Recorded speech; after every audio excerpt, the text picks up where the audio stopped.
All right. Well, thanks so much for joining me, guys. We're going to talk about a follow-up and lead generating plan. And first, let me say that there's definitely a difference between what you're doing to follow up with your time than lead generating.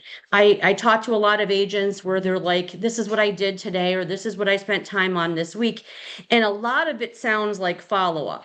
I checked my email, I responded to everybody, I went to my pipeline report, and I went down my pipeline report and I checked to see if there was anybody that I needed to reach out to. The ones that I did reach out to them. Responded to everybody's search, looked on the MLS to see who had a new listing potentially that I might want to call them and say, hey, do you want to see this house? That kind of stuff. All of that is follow-up, which is all great. We need to do that. It's super important, but that doesn't satisfy the lead generating portion of what you need to be doing. If you're not lead generating for new business, there'll be no one to follow up with. A lot of agents, not just new agents, get caught up in this when they're busy. They spend all of their time following up and then all of their time on their couple of either new listings or pending transactions, which should really not take that much time. You should be able to juggle a couple of pendings and maybe a new listing and still lead generate, because here's what's going to happen is those are all going to close. And then what? Then you're actually starting from the starting line again. So you have to have a seamless plan that the lead generating doesn't stop, so that you're not on this roller coaster. Not that there isn't seasonality in our real estate business, there certainly is. But to be able to stay as consistent as possible is great. When things are slow in our slow season, that's a great time to be digging into more education or reorganizing some things or do your planning for next year, that kind of stuff. It shouldn't be, again, start, stop every time you have a couple of deals going on. But I see it happening a lot. So anyway, so we're going to talk a little bit about some plans to keep you on track there. I'm going to dive into a share screen. So for everybody who is not here, can we see the share screen? Everybody, we're good? Somebody give me a thumbs up. Yes, thank you. All right. So this packet that I put together for you all is set up like a workbook. And so we're going to kind of go over for those of you guys on Zoom, maybe get a piece of paper out so that you can go back into the Google Drive later and print this off if you'd like to. For those of you here, you have the packet so that we're going to kind of fill in some stuff kind of as we go. All right. So we're going to start with saying, I'm dedicated to my business. I'm dedicated to follow up. I'm dedicated to generating business. You all didn't get into this business to not sell houses, right? So first I'm going to ask, and I'm going to put this out to everybody out there. Tell me where your next closing's coming from. Tell me who's here. You guys tell me where is your next closing coming from? It could be a guess. That's okay. Who's on your pipeline? Where's your next closing coming from? Do you mean like from our sphere or? Who do you know is going to be your next closing? It could be anything. It's a referral. Okay. Referral. Perfect. Who else? I have Friday, and then I have a friend who 6 to 8 months, that's far out, but as far as like immediate, not a whole lot. Okay. Cooking yet. Well, we're just past our test too, so that's okay.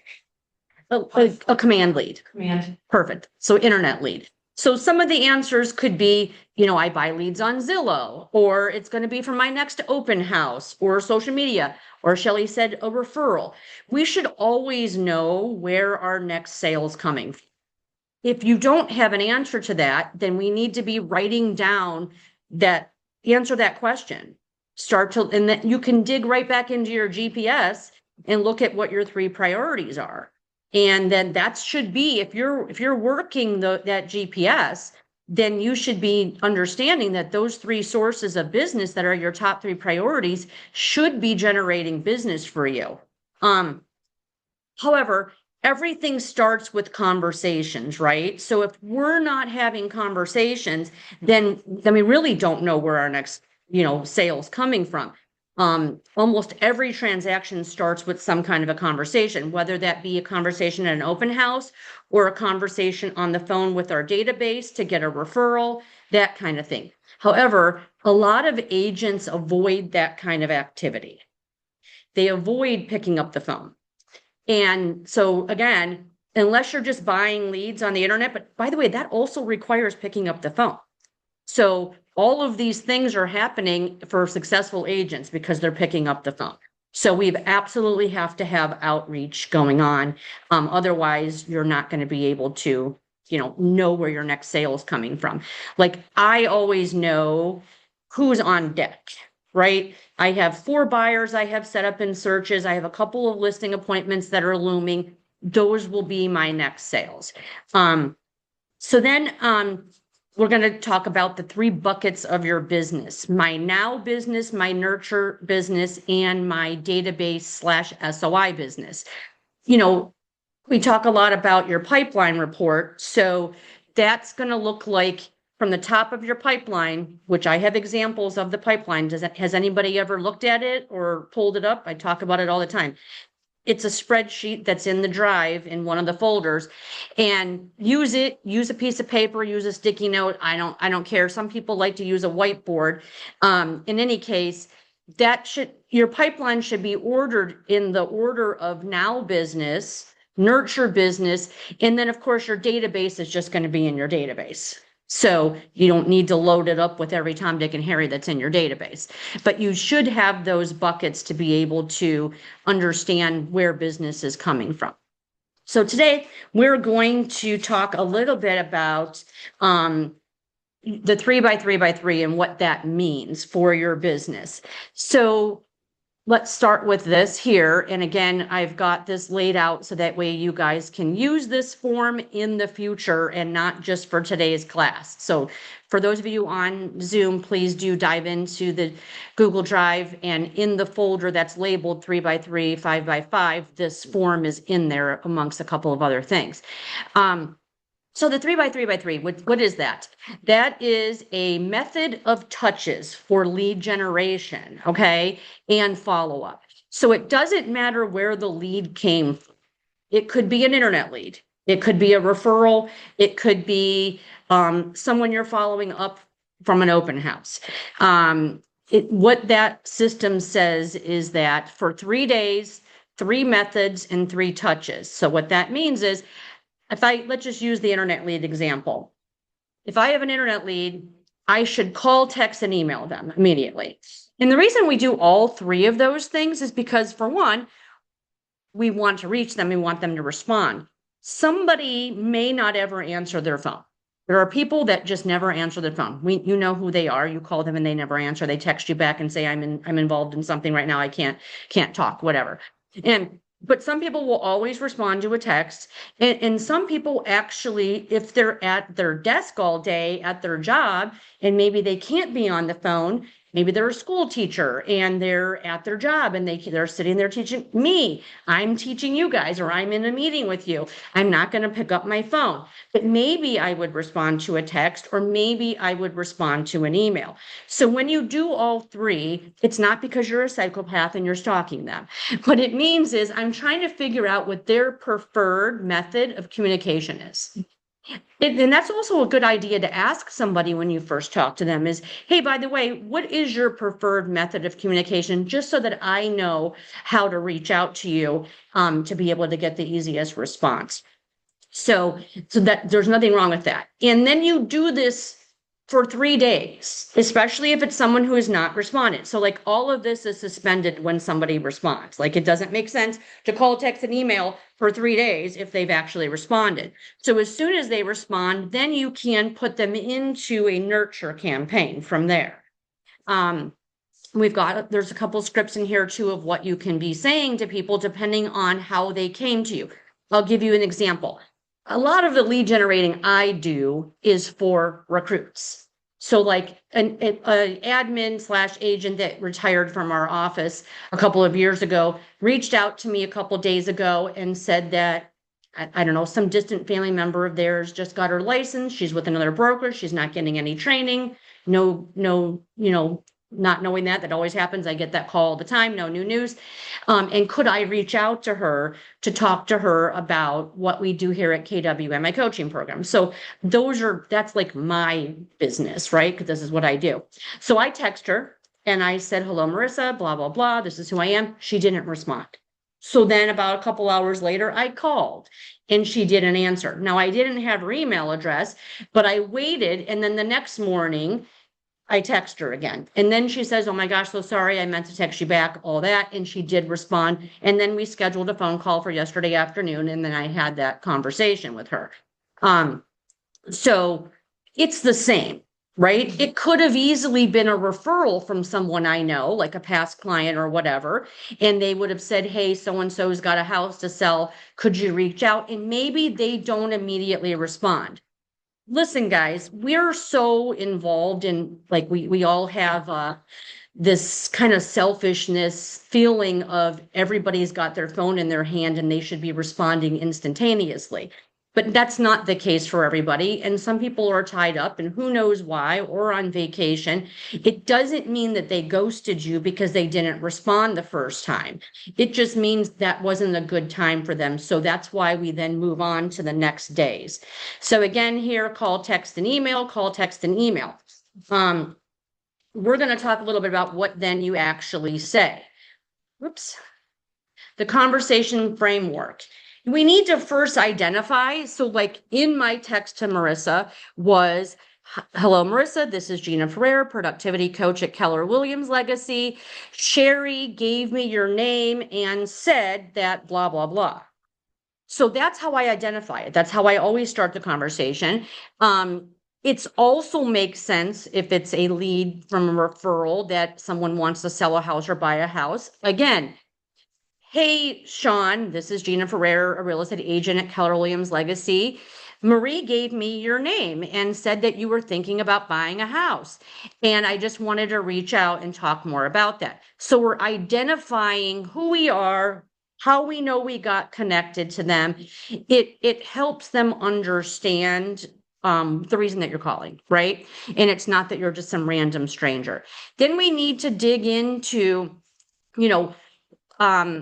getting answers from them, finding out exactly what they do need, and then getting them to schedule an appointment, or even like I consider a phone call to be an appointment. I can really turn a phone call into a legit appointment if that's all I can get from them right now. And then I offer an in-person after that. But as long as I can lock down at least a phone call, I'm getting closer to the appointment, right? What prompted you to start looking? What prompted you to look at this particular house? So if I'm reaching out to say you called on my listing located at, not just you called on my listing, they need to make that connection. Same, we're going to flip back to like the internet lead. If an internet lead comes to you from wherever you get internet leads from, it's going to help your case if you can say what house they were looking at. It doesn't make any sense to reach out and say, you were looking online and this is how I got your information.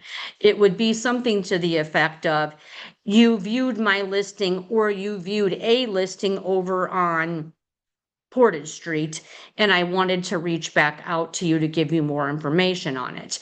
That kind of thing. So identifying what it is, and then asking questions then, what were you hoping to stay in this particular area? Or if it's a listing, when would you like to be out of the house?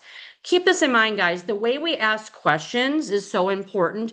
I never ask somebody, when would you like to start looking? But that's not my question. My question is when would you like to be in your next house? Never when would you like to. So they could want to start looking today, but maybe they aren't pre-approved yet. Maybe their house isn't listed and sold yet. And maybe they have no intentions on buying right now because they're waiting until, somebody has moved or their job transferred and then they've got to find a new house there, all the millions of reasons that people have a timeline. So the real question there is, when would you like to be in your new home? Or with the listing, when would you like to be out of your home? And by the way, if you're selling, where are you going? And can I help you get there? So many agents miss such wonderful opportunities to have two transactions. Most, not all, most every seller is also a buyer. Most every buyer is also a seller. Not all, of course not. We have first-time home buyers. But almost, I would say 90% of my transactions get tied up with two sales, because they're coming back to me as a past client or repeat business. They're selling their house and then I'm selling them a new house. And if they're moving out of the area, I will happily find them someone. So like last summer, I sold a house in Hunter's Chase. They were moving to Hilton Head. I connected them with an agent in Hilton Head and I got a nice 25% referral. So why not? Why not do that? So you have to think ahead and be asking those right questions. And the other reason for asking the question about timeline that way is then we can start working our way backwards. So if someone says to me, let's say it's still June, I'd like to be in before the holidays. Okay, so that means, let's say before Thanksgiving, do you mean? Yes, I don't want to move in the wintertime. So that would mean that we safely should be probably under a contract by mid-September. So that means it's June right now. By the way, what would you do if we found something perfect next week? Oh, I don't know that we would buy it yet, but let's start looking. I mean, Brittany was just telling me about a listing that she has, and that buyer, because she's moving and buying, said, I'm not going to be able to buy till I sell. But you know what? What the heck? Let's go look at a couple houses just so I can see what's out there. Guess what? She found one she likes, and they made a contingent offer on it. And strangely, the seller accepted. So now they're really in a panic to get this house sold of hers, right? Like, and it was simply just a let's go out there and look.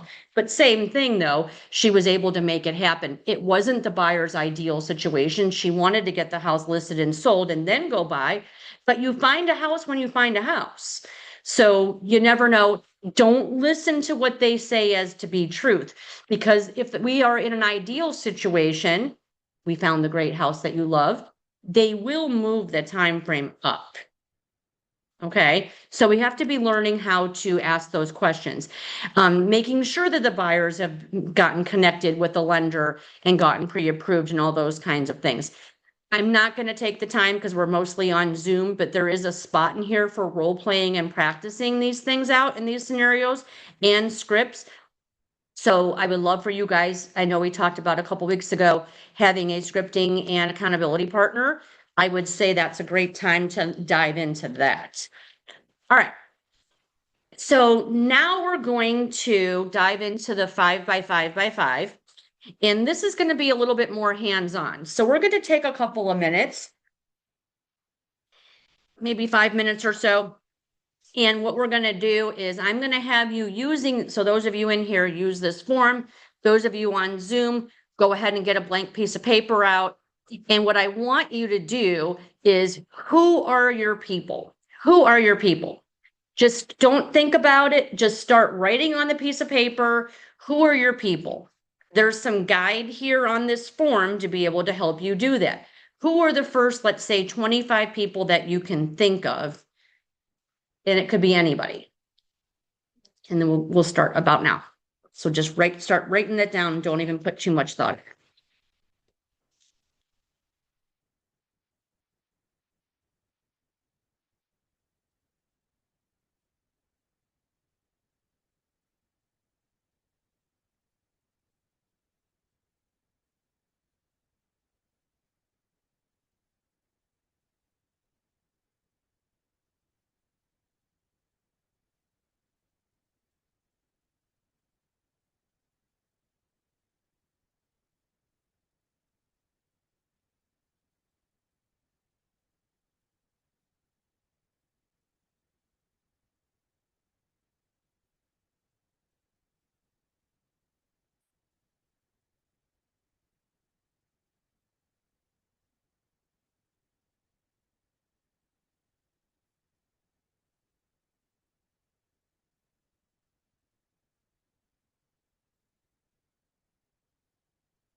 Whoever gets to 25, unmute yourself or in here, let me know.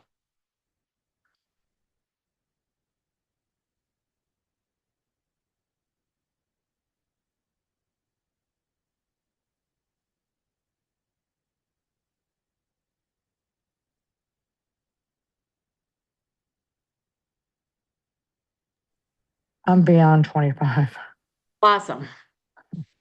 Well, while you're on here, just shout out, we don't need to know the names, but define who the first couple people are to you. My family, Okay? um, numerous people in my family, numerous friends and friends of theirs. My neighbors are what I really want to start targeting because Nice. I don't know if it was you or somebody else that said they notice other for sale signs going up Yeah. around. So, and I have a whole neighborhood behind me that I would like to target. Um, Former co-workers, I'm still working with them. Um, School, I'm working with my son's former teacher. Um, I don't have any gym contacts. The community contacts, I belong to different things in my community. So those people, local business owners that I'm in contact with, vendors that I do business with. Um, uh, I have two people from the beauty school I went to, and my social media, I just got two yesterday. Nice. So Very good. And so what's great, you hit all those things. And not everybody will hit all of that. So that's great. So if everybody can fill that in with a couple of names, you're off to a great start with your database. Anybody else hit 25 or beyond? I'm there. It's family, friends, a lot of people from the last few jobs. My wife's at a new school district, so she's been doing her school thing. Yeah. So So the point of this obviously is there a person's name that you wrote down that you're like, oh gosh, I hadn't even thought about them. I didn't even think about past coworkers, or I didn't even think about farming my neighborhood or neighbors or that kind of thing. But yeah, you're right, Shelley. Like so often it's so painful when you see, like it was a reminder to me as well a couple years ago in my old neighborhood that, oh my gosh, how is it possible? And I'll give you a harsh example. There was a neighbor of mine who was for sale by owner in my old neighborhood a couple years ago, and they had the for sale by owner sign up. And every time I drove past it, I thought, oh, I need to write down their number and call them. I didn't mhm. know that they were around the corner from me, around the circle. And I only thought about it in the split second that I was driving by. By the time I got home, I forgot all about it again. Even my husband would say, did you call that for sale by owner yet? And I'm like, oh, I keep forgetting to write down the number. Wouldn't you know it? Like, I mean, don't make assumptions. My assumption was that I have time. I have I time. send the phone numbers to my husband.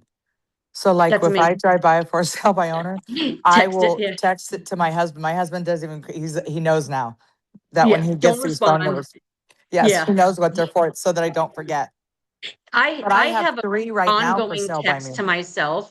So I have this long, I mean, I don't even know how many texts I have because I use my own texting myself as a resource for everything, for things like that, rather than going into notes and putting it. I just text myself all day long, things that I think about for classes, websites that I see, information, a restaurant I want to go to, links, constantly doing that. So yeah, same kind of thing. And we think we have time. That's what I thought.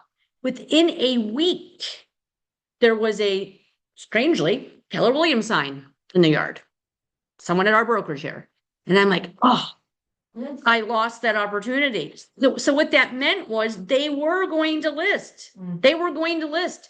And chances are, had I called or knocked on the door and said, hey, I just live up the street and I'm with Keller Williams. Not that, by the way, most people don't care where you're at. They care what you do. It could be a Cutler sign, it could be a Remax sign, or it could be a Keller Williams sign. The only people I would say that have a harder time with listings are the never heard of that brokerage sign. That could hurt you in a listing appointment.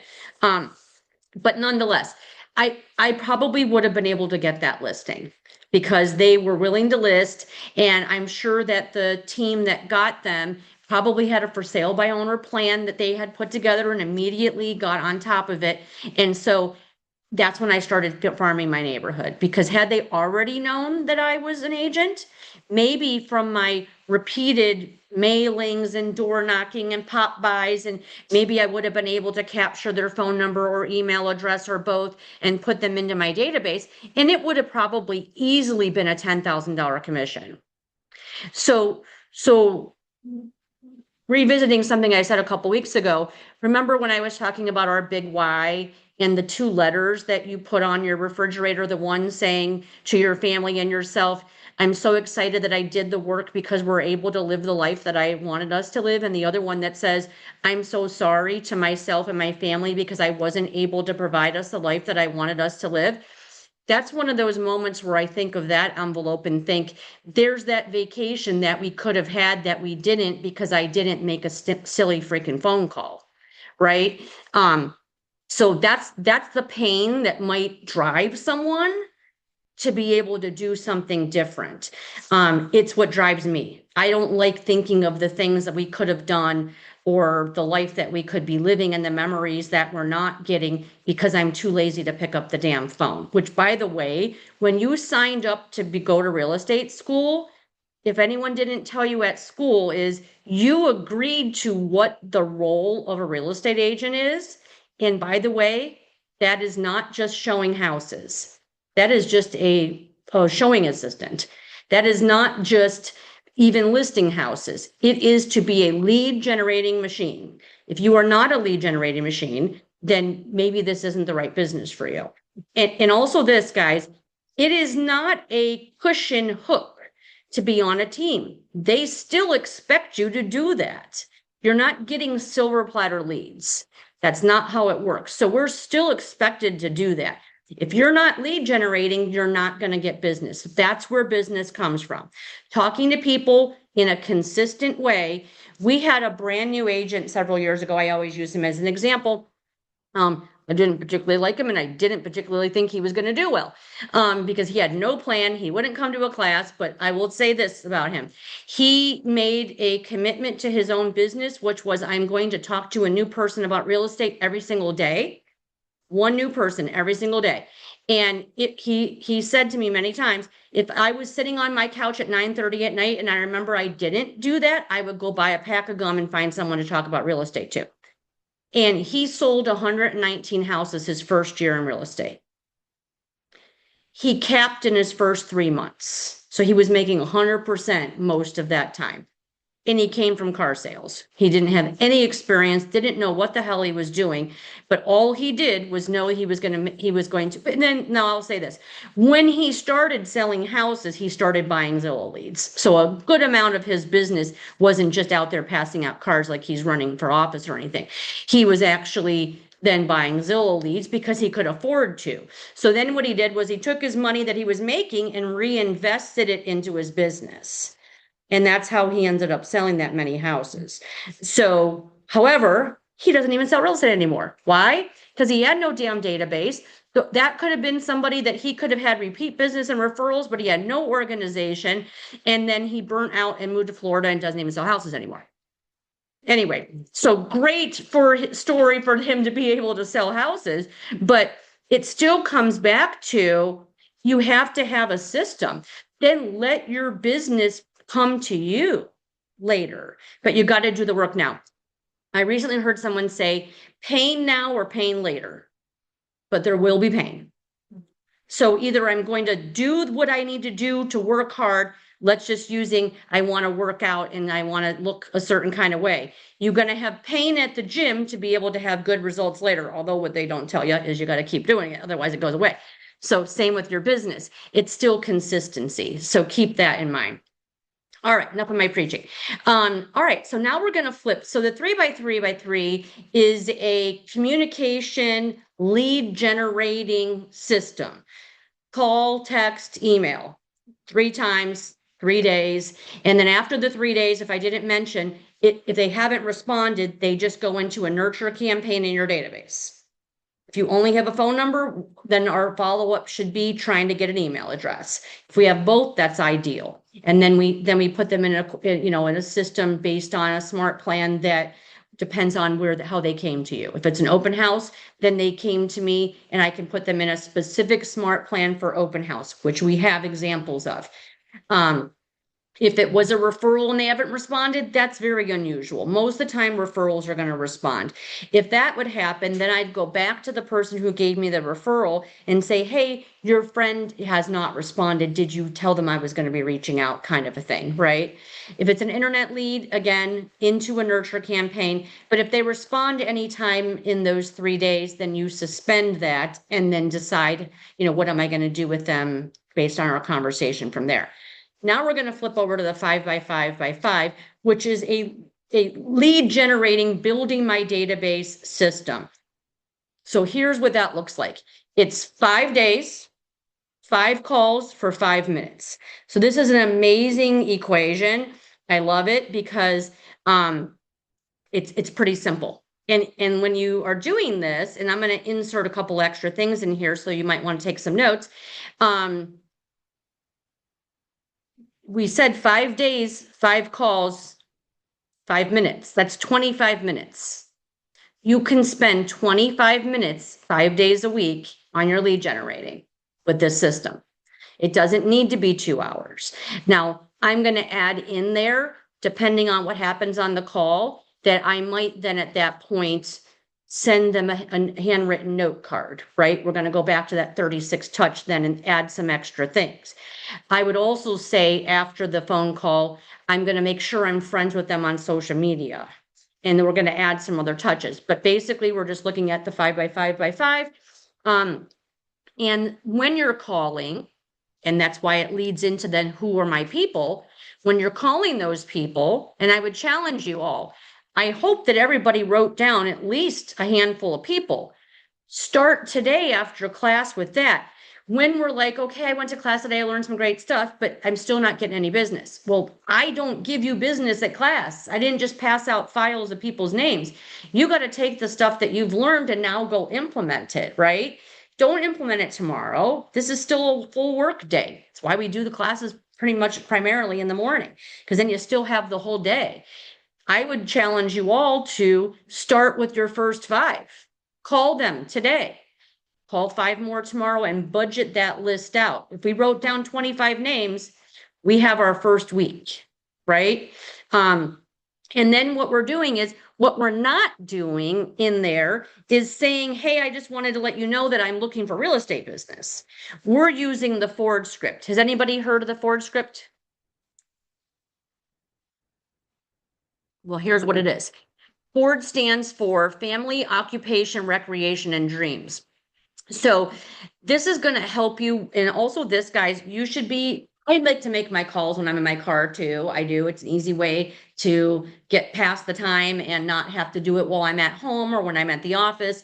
I like to do it in my car, but I always have a little notepad there where I can jot down, or again, I voice text myself and sometimes can't read it later, but what the conversation was. I promise you, you will not remember. If you do remember, you're not making enough calls. If you're making 5 calls in 25 minutes on a drive somewhere, you will intermingle the results from those calls, unless you're some genius, have a perfect memory. Oh, was that so-and-so that said that about their kid going to college, or was it this person? Jot it down and then go into command and make the note. And if they are on your pipeline, you should be noting, when did I last talk to them? The Ford script is going to help you later too. So on my first call, if I'm saying, and I'm just running through it, and it doesn't have to be in this order, it doesn't need to sound scripted. It's someone that you know. How's the family? What's going on with the kids? What's going on with your spouse? What's happening in life? Didn't you say last time your parents were blah, blah, blah, whatever. And then what's happening at work? The ideal thing about, and I don't just use Ford, when I'm making calls, ever been at a party where you met somebody at that same party before, and then now I only see them once a year at this person's party, right? And then we say, how's the family? But I don't really know them. And then how's your job? What's happening at work? What happens when you ask them about their job is then they ask you about yours. And then you now weren't the person to bring up real estate. They were, because they said, how's your job? Oh, well, I don't know if I told you, but I recently got my real estate license. Or, oh yeah, this has been a great, by the way, guys, it's always a great year in real estate. It's always a great year. If a neighbor says, how's business? It's great. Nobody wants to work with the Debbie Downer who says it sucks out there right now. Nobody wants to work with that person. It doesn't matter if that's the truth or not. It's always a great time in business. I'm so super busy. Things are great. Nobody gives you a pity deal. If you say I'm dead, I'm not, I'm trying to manage, I'm stuck in mud. No one feels bad and says, you know what, let me go dig up some referrals for the person who isn't selling houses. Bless you. Everybody wants to know you're busy. I don't know why. Because doesn't it imply if I'm not busy that I've got more time for you? That's not what it implies. It implies you don't know what you're doing and you're not selling real estate, so I don't want to work with you. It's why social media works when you're showing that you're doing business. They want to work with someone who's doing business. So absolutely, it's always great in real estate. They probably will get bored before they ask you, give me some specifics. Who are you working with? Like, that's not going to happen. Recreation. Oh yeah, I remember seeing on social media that you guys went on some great vacation to Italy. How was that? Where did you stay? What kind of restaurants did you eat at? Blah, blah, blah. And then dreams. Dreams might be, we're going to be going on a vacation, or the kids are going to college. Make those notes. Here's what's important. In my 36 Touch campaign, when I call them again, and then I say, did your daughter get settled in college? How did that go? How are you doing with the first year of your last one, now you're empty nesters? Like, people really love that you took the time to remember that conversation. We're not talking about your day-to-day friends here, people. We're talking about those extended people that you need to have think about you in real estate. So that's why Ford is so important. And then again, you're just sprinkling in the real estate.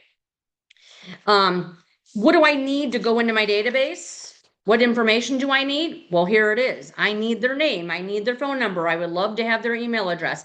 Their home address is usually public information. Unless it's in a trust or an LLC, it's harder to find, but you can look up somebody's name on the auditor's site and usually find their address. Jotting down in your notes what they do and different things from when the last time you talked to them, what neighborhood they live in, how do you know them? That's great tags, by the way. And you can tag lots of tags. You can create endless amount of tags in Command. So like, how do I know these people tag kind of thing, right? And then some other information. And did they have any real estate goals, or did we talk about real estate? And really just making really good notes to help you follow up later. So once we start making our calls every day, and by the way, you can pick the time. I'm a morning person, so I probably would pick the morning, and you should identify. So the reason that I said 25 is because now you have a week's worth of people to call. And you should identify them, and I go as far as to maybe put those people on my calendar. Who are the 5 people I'm going to call today? And have that mapped out. So there's your next 5 days of, and maybe since today's Wednesday, we'll do today and through Friday, and then you can go into the weekend if you want, or just start fresh on Monday, but map it out. And then if you don't know what you're saying, it's the Ford script, right? Have a plan. It should not be listen, people don't own businesses and not have a plan. It is not loosey-goosey. It's okay if it starts out a little bit loosey-goosey if you're getting busy, but you've got to get a system in place. You've got, just like I said about Dan, who's no longer in business, sold all those houses, doesn't even sell real estate anymore because he had no plan and he had no structure, and it burnt him out, and that was it. Done. I don't even know what he does anymore. So you have to have a system. Anyway, so then we have a 30, 60, 90 relationship plan. So today I make that call. And by the way, the reason why you have a 5-minute conversation is because you don't want to tie somebody down. Like, ever have that friend that you were like, oh, can't answer Yeah. because they keep me on the phone. I don't know why I let them hold me hostage, but they do. They keep me on the phone and I'm not answering this call because of that. That you don't want that to be you. And you don't have time to stick to the 25 minutes if you're spending more than 5 minutes on the phone. Hey, also guys, just because I called 5 people and only 2 answered doesn't count. It's not make 5 calls. It's make 5 calls of 5 people that answer the phone. So if you get 3 people that don't answer, you got to keep going. Then I got to trickle into tomorrow's list. And then I got to replenish that by the end of the week. It's 5 meaningful conversations. And it's not just, hey, I'm at work right now. Can you call me back at another time? Great.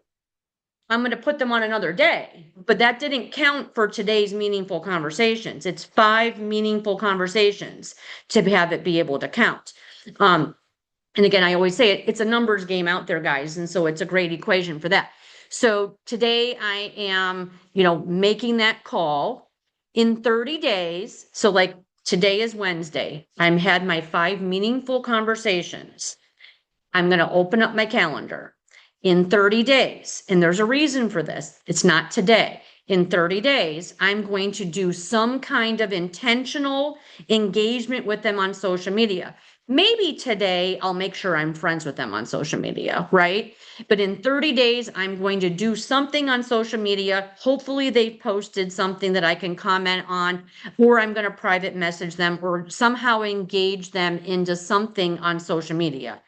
That is because you're giving them enough time to just about have forgotten about you, and now you're hitting them up again. Then in 60 days, so again, today's day 1, it's a whole cycle of stuff. It's not just 25 minutes of your job, work. How long could it possibly take me when I've made my 5 calls to then spend a couple of minutes going on my calendar and noting today is the day that I'm going to make sure that I make a comment or something for these 5 people. That's on my calendar. So now I already have follow-up scheduled for 30 days from today. And then I'm going to sit there and then I'm going to put on my calendar in 60 days from today, I'm going to send them a handwritten note card with some of my business cards. So now I have something to do in 1 month and then 2 months from today. By the way, guys, it has to be a handwritten note card. It cannot be a postcard. It cannot be a flyer. And by the way, it should only be like 2 to 3 sentences. I have examples of what that could look like. I don't know about you. I'm not reading a paragraph. I'm just not. My brain is moving far too fast to spend the time. I'm also like, some people do this. They send out this Christmas letter. Ever get one? Have a Christmas card, a Christmas letter? I'm not reading that. Now, since it's so long, I'm probably not even going to read the first sentence if I'm honest. Like I'm not. It's not because I'm trying to be a jerk or because I don't care about that person. Message sent. They sent me a letter. That's all my brain needed to know. I don't really care about all the rest of the stuff. I'm not taking the time to read it. So you're going to get way more out of just a simple couple of handwritten. And by the way, if your letter is typed, I'm certainly not reading it. I don't care if you put your kids' pictures on it and whatever, dog, anything, I'm still not reading it. Some people might. That's great if you have time for that. It's just not going to get the work done like a couple sentences of a handwritten note card.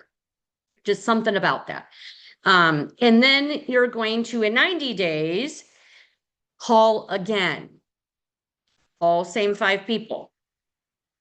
So now you've already got 90 days out planned. And if you're doing that for 5 days, you have every week planned as it starts to cycle through. Are you following me? Because tomorrow I have somebody new to call. So that means I'm talking to those 5 people and then I'm putting them on the calendar for 30 days, 60 and 90. Is that clear? Mm-hmm. Does that make sense? And what questions do we have before I move on? So for your family, if you talk to them every day already. They don't count. Okay. Yeah. If it's just like your husband's uncle, you're calling and Yep. just casually just asking how they are, how's family, how's the. Yeah, like it doesn't mean that you're not having conversations with your siblings or parents. And like don't do this. I mean, I remember an agent in coaching, said at one of our trainings that she was so shocked that at a Thanksgiving or Easter dinner when she heard her brothers announce that they had just bought a house. And she was like, what? And he looked at her and said, oh my gosh, oh yeah, I know you sell real estate, but I thought you were still in training. Or I just didn't want to work with you, whatever, either way. She wasn't the nicest person, so it could have been that. But in any case, either way, maybe she was just assuming that family that was that close would just automatically work with her. So don't learn that the hard way. That doesn't mean that we aren't having those conversations. Hey, mom, hey, sister or brother or whoever, make sure that everybody knows. So those are ongoing conversations if you're talking to them every day. But I don't know that I would count them as one of my 5. Okay. Does that make sense? I figured, but just wanted to. That those are just kind of given conversations, Yeah. you know what I mean? Yeah. And the good news is this, once somebody works with you, or once somebody that you know gives you a referral and it goes well and you thank them properly, then it just starts to happen. And let me mention this. When I get a referral, I immediately send some type of a gift card thank you online. Depends on if I want to do Amazon or Starbucks or whatever. I think about the person who it is, and then I just text them a gift card. And like I have 500 gift cards in my Starbucks app from people sending me happy birthday gift, because you can just send a gift card right through the app.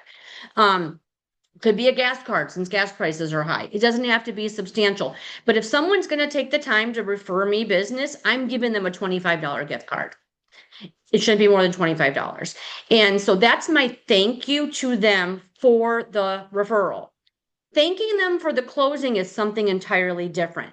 You shouldn't be waiting till the closing to thank them. Even if the deal that doesn't pan out, thanking them for the referral will cause them to do it again. Then I thank them again once we have a closing, once we actually work together with that listing or that buyer, and then we have a closing. And then instead of sending a gift card, I hand deliver some kind of a basket or some kind of gift to them. And then that just makes them think that, you know what, she really appreciated that. And then they'll do it again. Right? I get tons of business from my daughter, who's a hairstylist, because every time somebody that sits in her chair talks about real estate, she's like, oh my God, my mom sells real estate. Let me give, and I've trained her well. Let me give her your number. Let me give her your number versus let me give you her number. She also gives them my number, but she always says, because I've told her a million times, they never call. They never call. We're friends with our dentist, and he's like, oh my gosh, I passed out a couple of your business cards at the office for people. They never call. Thank you so much, Kevin, but they never call. So I've told him too, from now on, give him my card or go ahead and give him my contact information, but then say, hey, I'm going to give her your number. If they say no, they say no, right? And so that has now turned into sales for me from my daughter. And then I took them to Disney. So like now she remembers, oh, we got a trip to Disney. So I'm going to, like, obviously we don't do that for everybody. We have $25 is the max gift, that we can write off. So keep it to something creative like that, but it should be on the referral and then on the thank you. And if you've got your people doing that, they're more likely to do it again. Just keeping them updated of how it's going. If you see people in person, can that count, or can it be a phone call? Does it have to be a phone call? Like if I see someone, like when I'm working, when I'm Yeah. bartending and I'm talking to them. Well, if you only see them there and you don't have their phone number and email address, can you really have them in your database? What if I get them okay, that makes sense. Do you know what I'm saying? Yeah. Like you can talk to 25 people when you're bartending, but that doesn't mean that they're going to remember you. How can you do the follow-up system if you only just saw them in the passing? It's not about the first touch. It's about the layering of follow-up. So if it's someone that you talk to in person, but you also have their spouse's name and their phone numbers and their email addresses so that you can nurture them properly, then yes. Okay. But if you're not continuing to nurture them, then it was one and done. Yeah. a conversation with someone one time and giving out a card isn't usually bringing you business unless you're keeping in touch with them. Right. Right. So, and even if, and then this is what happens then too. Oh yeah. Oh, I completely forgot. Last time I was here, you told me you sell real estate and oh my goodness, we just gave a referral to some other agent because I forgot. But now that I see you, I remember. Yeah, 'cause I see them every week. Yeah. And then they remember And then they remember. when they see you, but that's why we have to stay in front of them. Not to turn this into anything, but how do I get them, like, when I'm working, Mm-hmm. get my phone out and say, give me your number? Well, I wouldn't be quite that far, but hey, like talk about them. So where do you live? What, how long have you lived in your house? I love talking about real estate now that I've got my real estate license. How long have you guys lived there? Yeah. And have you ever thought about moving? Do you know that we're in such a fantastic seller's market and you could have a ton of equity? You know what? Go ahead and give me your email address and I'll send you some market information. Okay. You know what I mean? Go ahead and give me always. Yeah. And then, you know what, also give me your phone number so I can follow up with you or something to that effect. Right. You know what I mean? So like, it's just not enough if you don't have contact info. Right. Right. So then you're going to cycle through this. And by the way, here's what the results will bring. When I have 5 conversations a day times 5 times a week, which is 25 a week, times 4 weeks, that's 100 a month. 100 times 3 months equals 300 new contacts in my database. And then you cycle through the whole process again. So that when I get to the end here of those 90 days, because you remember that last one starts with the call again. And then I should make sure that I'm still engaging with them on social media. And then maybe next time I'll send them out some kind of a turn the clock back postcard or a holiday card or some kind of flyer about rates or whatever. Then you can start really getting creative in incorporating real estate into that, right? So if you don't have anybody in your database and you want to get up to 300 contacts, by the way, guys, it's not enough because I know when you all got onboarded, Amanda met with you all and you maybe dumped your entire cell phone into your database. You know that they don't know you're in your database if you're not doing anything with them. It's not enough just to have them in there. I can't just take my entire cell phone or even take everybody I'm friends with on social media or anybody I ever knew from anywhere, or maybe my granddaughter's cheer team that I have on a spreadsheet and I dump that whole spreadsheet in my database. That doesn't do me any good if I'm not doing stuff with them. So now I have to start, sorting through that database, making sure that I have them tagged, making sure I have correct contact information updated. Take the time to clean the database. It doesn't do you any good just to dump them and do nothing with them. We have to clean it up. We have to sort through, unfortunately, the hard way, one by one. So that's something else when you're thinking about what am I going to do with my real estate day? Here's a couple plans for you, right? But also, I got to clean this up. I got to go into my database now. Who don't I have their spouse's name if they're married? How do I find that? Am I friends with them on social media? If I'm not, I'm going to friend request them. Do I have an email address and a phone number? If I don't, how am I going to get that? And then on to the next one and then properly tag. And then do I have them in a neighborhood search so that they can start getting monthly newsletters from me on, what's going on in the market? Also, everybody loves to have some kind of random newsletter about what's going on in our community, or they ever get, I'm on one from another agent, which gives me great ideas. So I never have actually unsubscribed to it, but it's spring and here's things you can do to clean your windows by using this home remedy. And then here's a cute little recipe and there's this and here's that and some other ideas about different things going on. By the way, Amanda creates a monthly newsletter that you just plug in to your command and brand to yourself and you can use it. You don't have to, make this harder than it needs to be. So you're going to incorporate that whole nurture system. And then, you can continue to add people. You're going to flow with this list again and again and again, but that doesn't stop you from your 5 new.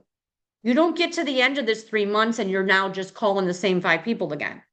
You are, but you see how quickly that's going to go from 25 minutes to twice that. Because every day you're still doing 5 new people. Don't miss that point. What if you don't have 5 new? So like, you're not holding open house, you're not, Oh. Yeah, okay. so you're still always doing things. Yeah. I get the whole, what happens when I get to the end of my contact list? If you're lead generating in other ways, because this is not an only thing, Yeah. you're still adding, you're still talking to new people when you're tending bar, right? So there's still a new person to add. Or maybe I'm going to start a farm in my neighborhood and I'm going to add those people's names. Yeah. And then I'm going to stretch those out 5 people a day, or I'm going to call for sale by owners, expired listings, whatever those many sources of business that you're generating. You know what I'm saying? So you're going to cycle those people in.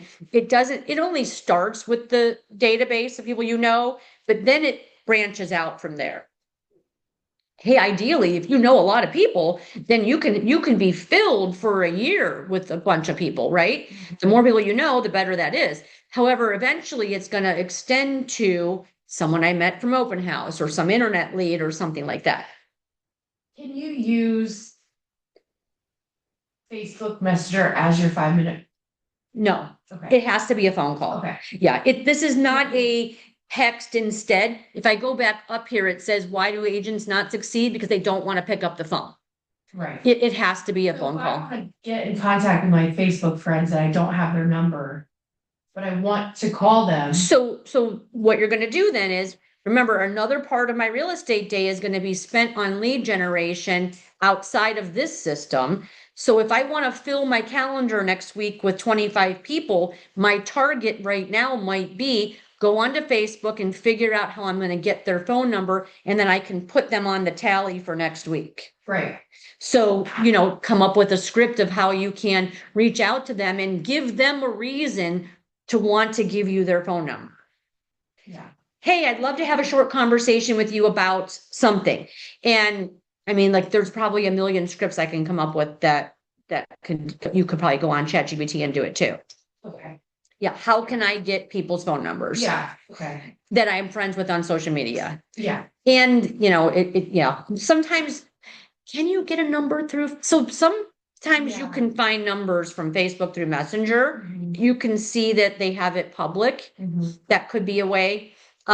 Be careful with random phone numbers that you weren't given permission to call from the do not call list. But that's not going to be in the case if it's someone that you know. Where is the do not call list? The do not call list registry. It's not free. So that's why it's not easy to find. So they make it really hard for us to actually follow that rule. And by the way, since you brought it up, let me mention, Gary Keller had to pay like $45 million a couple of years ago for a lawsuit against Keller Williams agents who were not using the do not call list. And he paid it, and then he put out, and so you'll notice on all of our information, every team meeting, you will hear Brent say, and blah, blah, blah about the do not call list. Now Gary Keller has made it a thing where every meeting, all the time, we have to tell your people, because he will not pay it again. Wow. We will. So you need to, and again, then they make it hard. So then you have to join the do not call list registry and pay for it. So here's the key around that. If someone gave you the phone number, it's fine. On your open house sign-in sheet, you should have a disclaimer that says, by giving me your contact information, you have given me permission to reach out. That disclaimer should be there. You should have disclaimers on different things where people give you. So like when someone fills out a Google form, let's say from a giveaway online, your Google form should say something as they're putting their information that says a disclaimer, by giving me your information, you've given me permission to reach out. A for sale by owner has publicly put their phone number on a sign. An expired listing has not. So when people say they want to start calling expireds, my first thing is, do you have the do not call registry? Just because you somehow came across and found their phone number, they didn't give you permission to call them. And so like, by the way, guys, depending on even dialers so like a Mojo dialer is a system that you can pay for. I think it's like $500 a month. The Mojo dialer, and don't quote me on this, might be, but maybe not, one of the dialers that scrubs against the list, but I don't know that to be true. Some dialers scrub the do not call list, but most do not. So just because you got a list of expireds from a Mojo Dialer or Vulcan 7 or something like that, those are companies that provide you with random strangers' email addresses and phone numbers.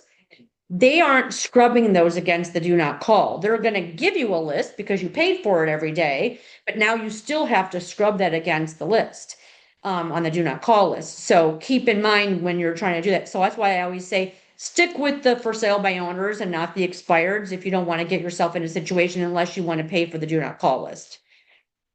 Internet leads.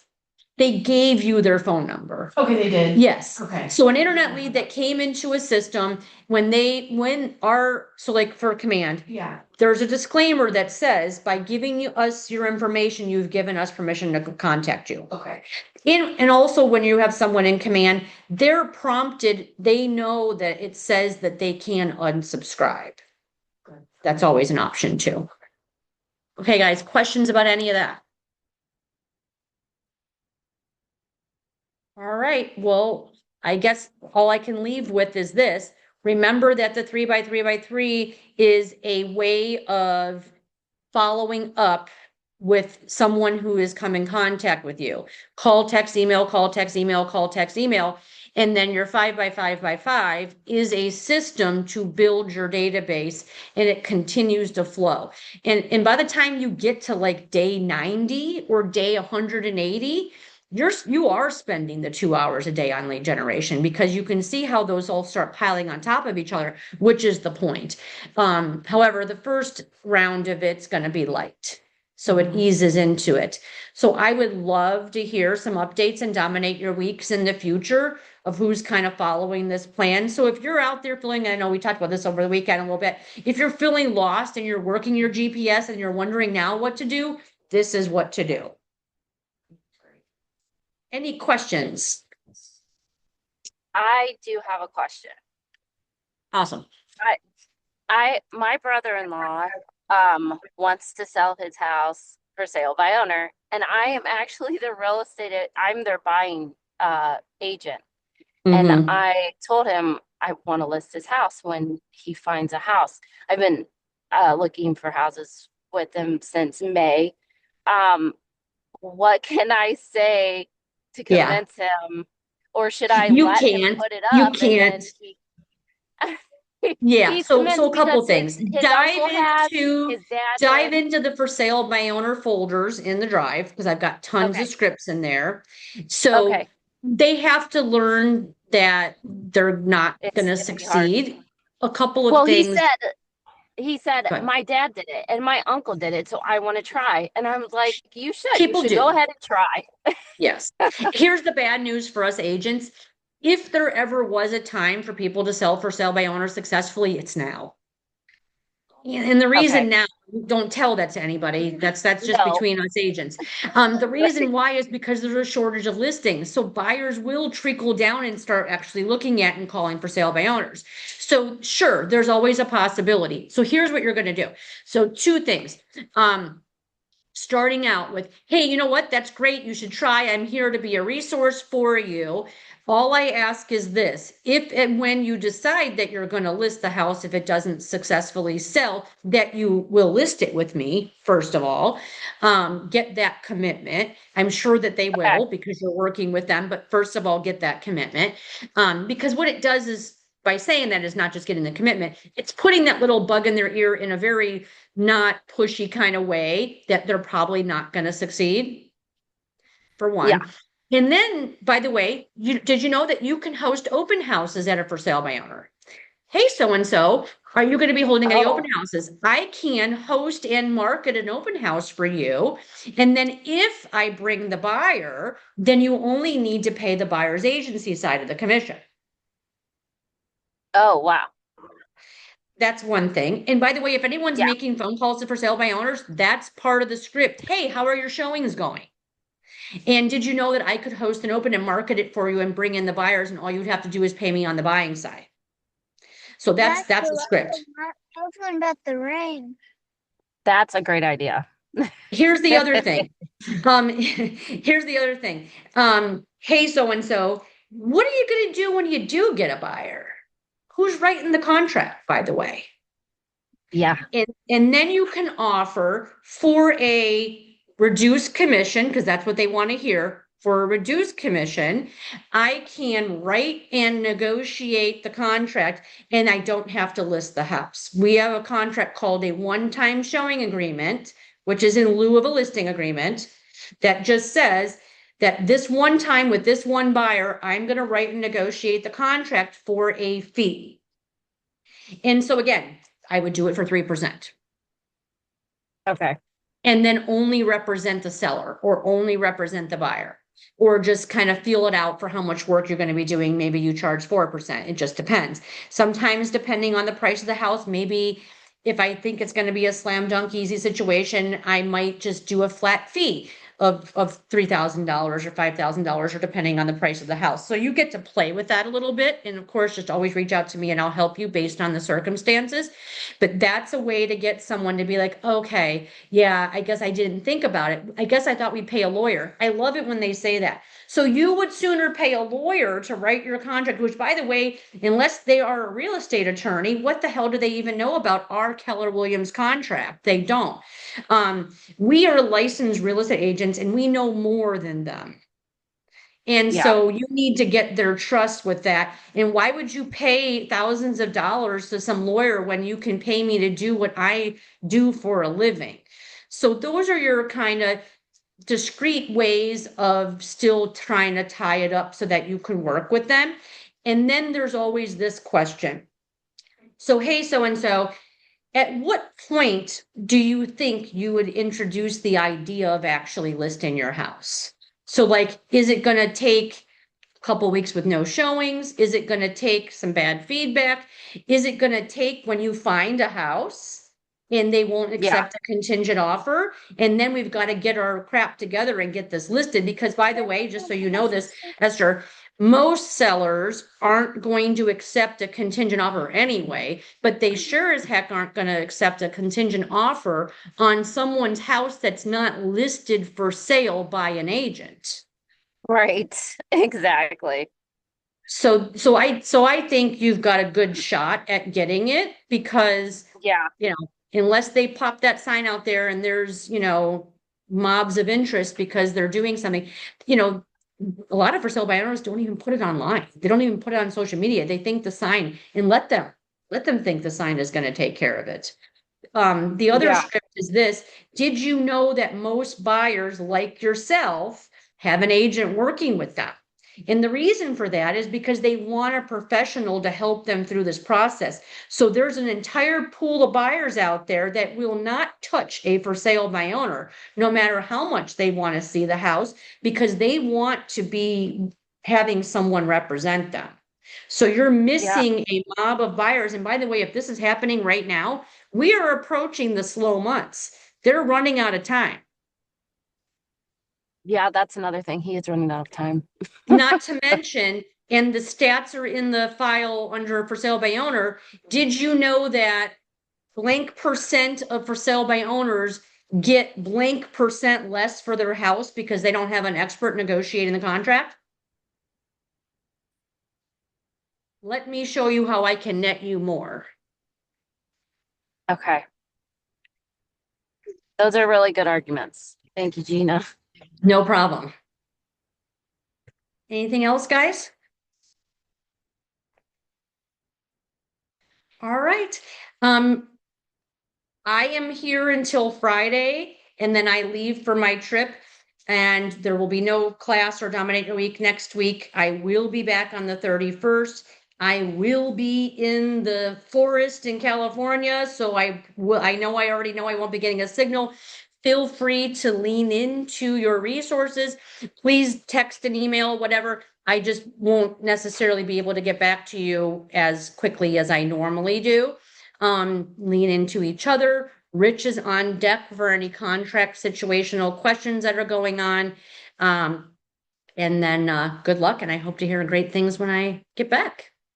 Thanks, guys.